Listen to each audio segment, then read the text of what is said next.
Okay, we're back. I did that first video about the dragon one. What's it called? Freaking Fourth Wing. I did that video about Fourth Wing, and then I read Fifth Wing, Iron Flame, pretty soon after, but I didn't make a video about it because I didn't have quite as many like crazy thoughts. But that's what we're here to do today.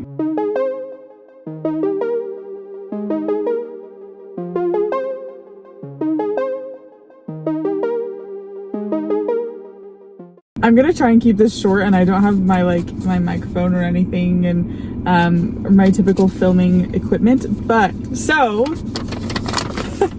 I have paper notes that I have transcribed. They're very difficult to read, except for me. Obviously, I didn't make this disclaimer before in the other one, but I think it kind of went without saying. But definitely now there are spoilers that I will be touching on or talking about very explicitly. So if you haven't read the book, be warned. If you haven't read the book and you don't care, welcome, you're my people. Okay, so just right off the bat, I liked Iron Flame a lot more than Fourth Wing. Similar to Crescent City, I felt like the first one, there just was like a lot going on, and the second one kind of started to find its rhythm, and I enjoyed the second one a lot more. You know, now we have established the world, we've established like some of the laws and the boundaries of their society and their characters and morality and whatever, and we have more fleshed out relationships between things, and so we get to just have a little bit more fun diving into this world. And I think that there was a little bit more fun to be had. There also was more a little bit more substance, and I didn't think it was as ridiculous as I thought the first one was. However, kind of like okay, it was a book. Like, I was going through.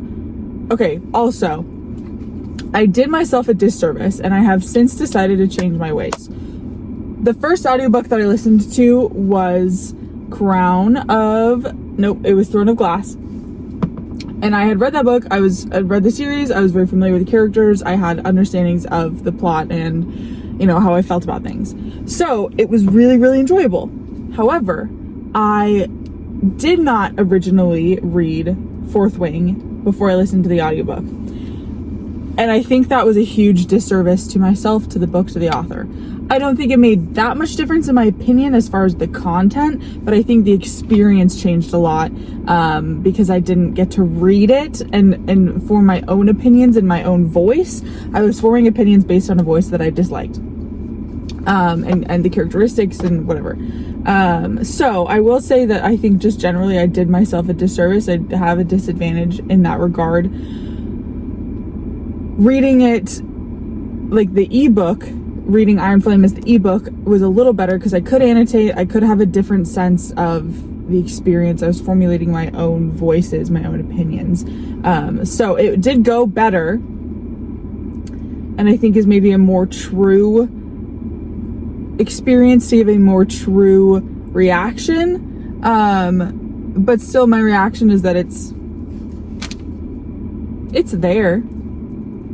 I don't think that it's doing anything shocking or of great value to the literary community, but it was a good time. I wrote all these notes, but I don't have basically I don't like Violet Sorrengale.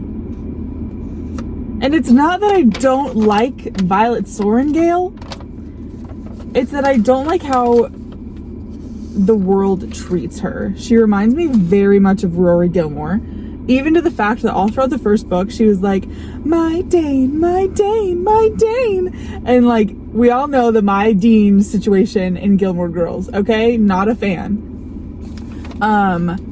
As such, I just feel both in Iron Flame and Gilmore Girls, Rory Gilmore and Violet Sorrengale have the oh my gosh, she's so special and she's so you know, unique and we're all so proud of how talented that she is, she doesn't actually contribute anything extraordinary, and yet the world revolves around her and her life. Everyone is so concerned about her safety. Are her knees wrapped? Are her joints broken? They, you know, rally around her after she gets tortured as an exercise. Like, I get that's what friends do, but also Violet never, well, Rory also, they never give anything back. Or when you have things when it's like with Liam's sister Sloane, she's like, it's okay for, I wrote it.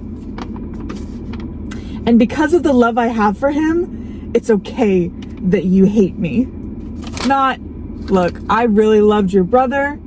I'm gonna take care of you regardless.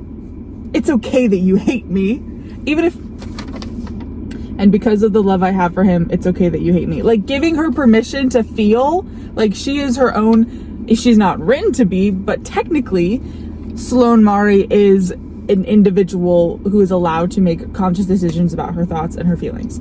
She doesn't need, you know, Violet Sorrengail's permission to have feelings. And I feel like that is kind of the way that she and Rory Gilmore are portrayed, where it's like no one can do her wrong. With Xaden, like, he can't do any wrong, but she wrongs him all the live long day and like expects him to apologize for it. I don't take all of that. I did end up liking Xaden more. I think that as a case for the writing quality, a lot of the dialogue that's given to him is meant to be intimidating but isn't. Like, they have the confrontation with like the Varish guy or whatever, and or like right before they leave Bezgaeth, I think, and he's like, I wrote it again. Oh, you want us to report you for desertion? Like, oh wow, that's your threat, not like, if your lives really matter to you, I suggest you think twice about this, which isn't like strong, but it's something. Like, basically, they're like, the line before it was like, desertion, and he's like, you want us to, like, it just isn't strong dialogue, and so it doesn't completely drive home his scariness, or for like, as like shadow wielding and dark as he's supposed to be, it just doesn't read well. He doesn't get good dialogue. However, I did really love the like fleshing out of his character more, like learning about his mom and his relationship with Katrina, who actually I really like, and like the talking about his father and like where he grew up, and knowing those things were super, super cool. That like in the first book we see my friend Audrey referred in the first book when all of the like marked ones are meeting to discuss things. Audrey called it their little orphan gathering, which is what it is, but it just was so funny to hear it like that. But in the first book, yeah, you're like, okay, like this little orphan gathering, and you know, they're marked and they're ridiculed and not allowed to like hang out together because they're dangerous, which then learning the history and like why their marks make them dangerous was so, so cool.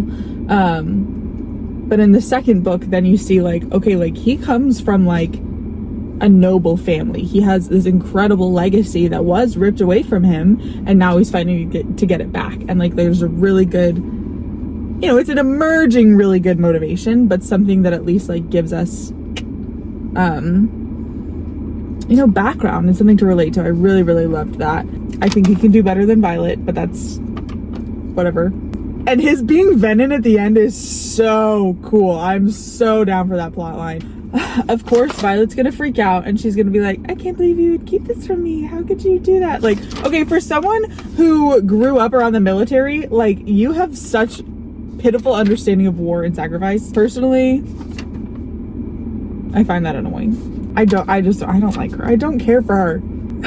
Also, the fact that he and Katrina Kat like tried out their political betrothal and then we're like, maybe not. is hilarious to me because I'm pretty sure that's not how it works. I guess later for him it was like I know that I wasn't gonna get what I wanted anyway, and I didn't like her, so there wasn't actually, like, it wasn't politically advantageous, so he broke it up. I do really like her though. I like that she actually like has a backbone and does stuff. Her and Imogen are my favorite characters actually, which I know started out as being like the bad girls, like the villains or whatever. Obviously they're not now, because the villains, the propaganda, we were fed along the way.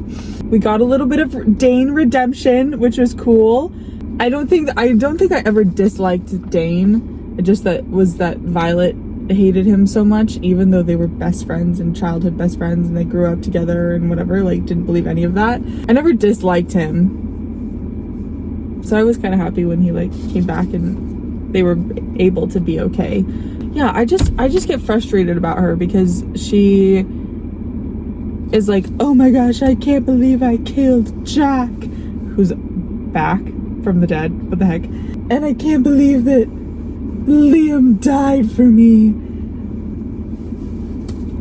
I don't know. I just feel like everyone is like worships the ground she walks on, and there were times in the second book where she like actually was doing things and was like, hey team, let's do this together, and you can each use your signets, because they all have super cool signets that no one else seems to care about except for when it's advantageous and useful to the plot.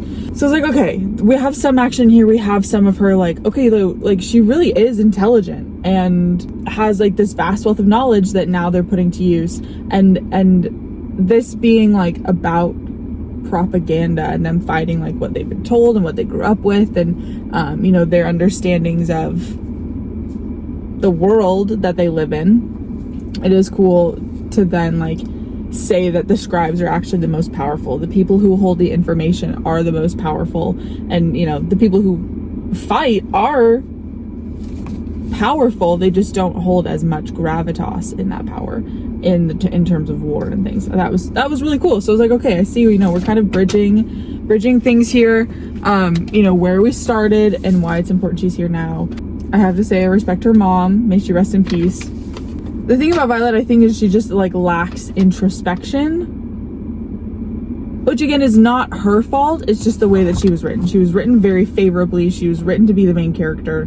Okay, it's really interesting. I just finished this really long fan fiction that my friend recommended to me. And it was really interesting because as we were talking about like our reactions to this fan fiction, this one was like, okay, this was totally acceptable. Like the main character has everything going for them. They're super happy. They're super successful. And we're like, I love that because it's fan fiction. But then when like in a actual book that happens, it's really, really grating. So it was just interesting thinking about like the moral code of fan fiction versus like source text fiction. So I just feel like this is one of those cases where it's like, okay, like, I don't know, she like loses all the time because her bones get broken, but I feel like it's never like an emotional loss or learning. Not like, oh, my friend died, but like I feel like I failed. What is this going to teach me? It's like my bones broke and now my super hot boyfriend's going to go kill somebody because they threatened me. Like, that's not learning, that's not growth. And I feel like that is what Violet lacks in favor of, you know, being the female main character. Additionally, this particular fic does kind of reflect, I think, what the Violet-Xaden relationship is going for in terms of like, oh, he's super dark and she's light, and how are they going to balance each other out, or, you know, like whatever. It just is that the fan fiction did it exponentially better. Yeah, this like dark fallen from grace prince kind of thing, and the like bookish girl who just wants to make the world better. It just doesn't go as well with this one. Again, they nail it in this one, but not in Iron Flame. Some quotes. So I was going through my annotations and like reading different things that I'd highlighted or bookmarked, and I just didn't feel anything. I was like, oh, I read that? Okay. Instead of being like, oh my gosh, I'll remember this. I will say, though, that the climax of this book was a lot better in terms of like execution.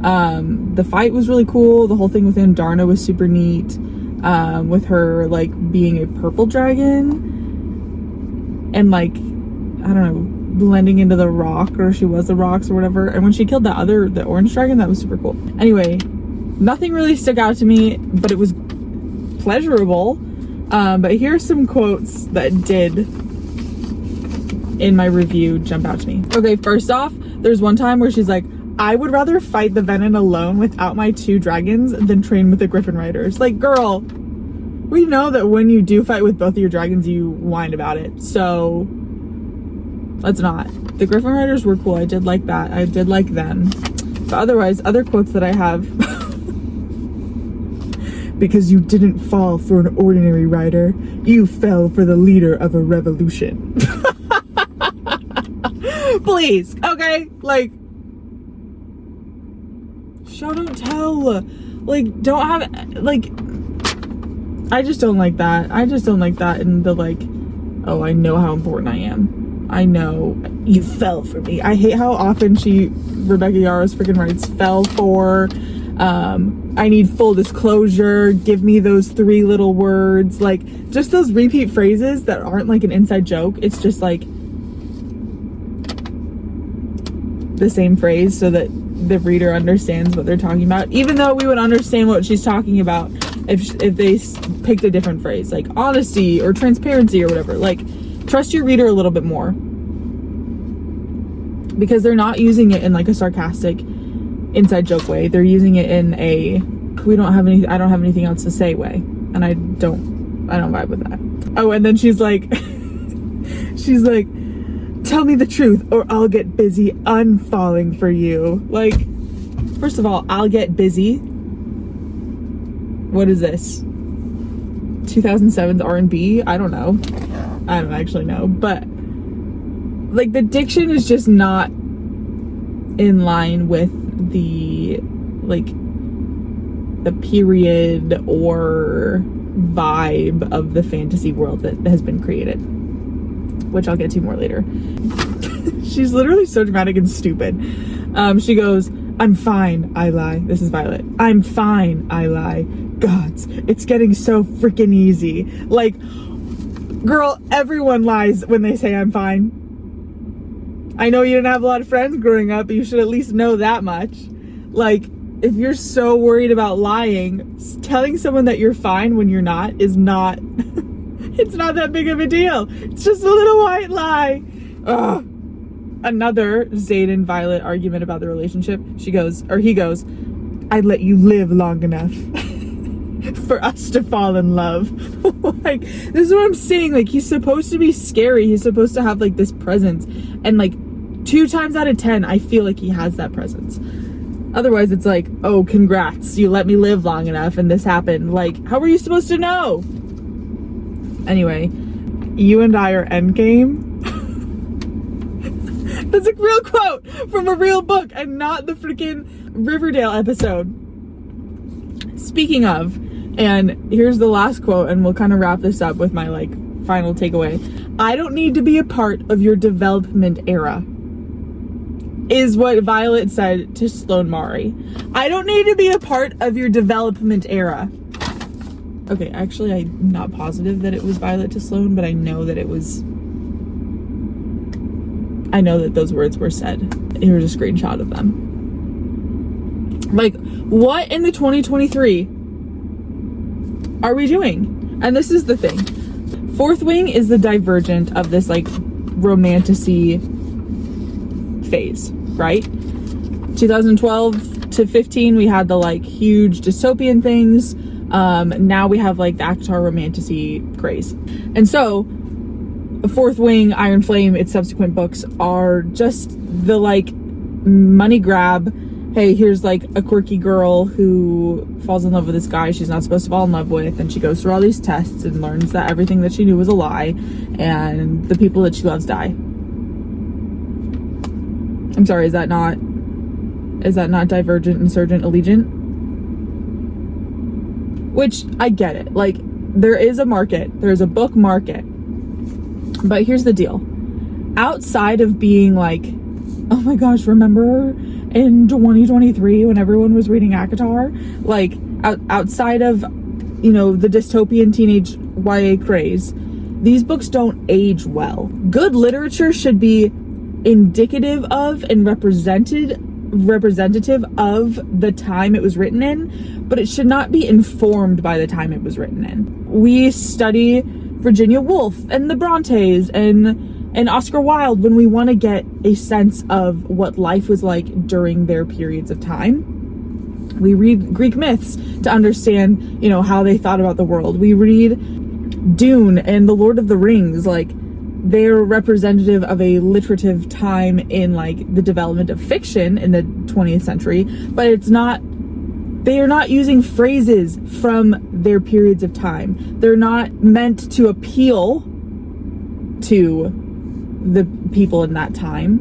They're meant to reflect the interests of the people in that time. ACOTAR reflects the interests of people at the time. Fourth Wing says, oh, these are what people are interested in. Here it is, be interested. Basically, don't just go freaking throwing in words that obviously come from the Taylor Swift Eras Tour that everyone is saying. Don't throw in painful, like, TikTok language into your fantasy book, because it is not going to age the same way that anything by Brandon Sanderson or J.R.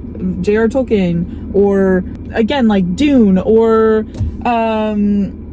Orson Scott Card. Like, those age because they're their own universes. This is a universe that is trying to appeal to the outside universe that is our world, and that doesn't age well. That doesn't sit well. That doesn't make me feel like you care as an author. It doesn't make me feel like you trust me as a reader. There's the rub, you know? Again, it's not contributing anything because it's taking from others' contributions and trying to capitalize on them, which there's a time and a place for that. Obviously, we need things like Fourth Wing and Divergent to understand. They do ultimately inform a future generation on, you know, culture and books of the culture of the time that they're from, but not in like a truly profound way. Anyway, I think I'm gonna put all of these to rest until the series is finished. Then I'll get physical copies and I'll read all the way through. It went better this time, but it's still just, it does not hit. But I think this time I have, like, you know, better criticisms, a better understanding at least of what I find faults in. I just am so upset that they put into a book, I don't need to be a part of your development era.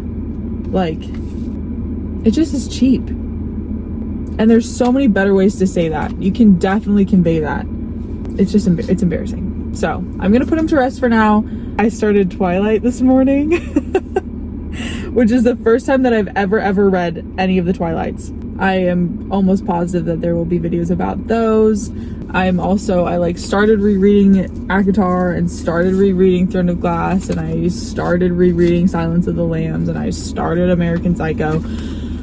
I feel pretty committed to Twilight, and you will hear about it. Also, this video wasn't even that much shorter, but nevertheless, I am a woman of many words.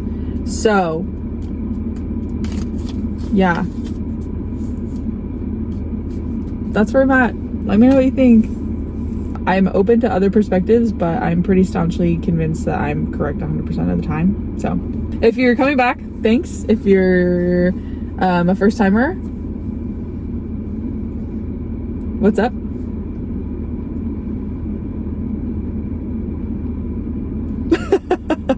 That's all.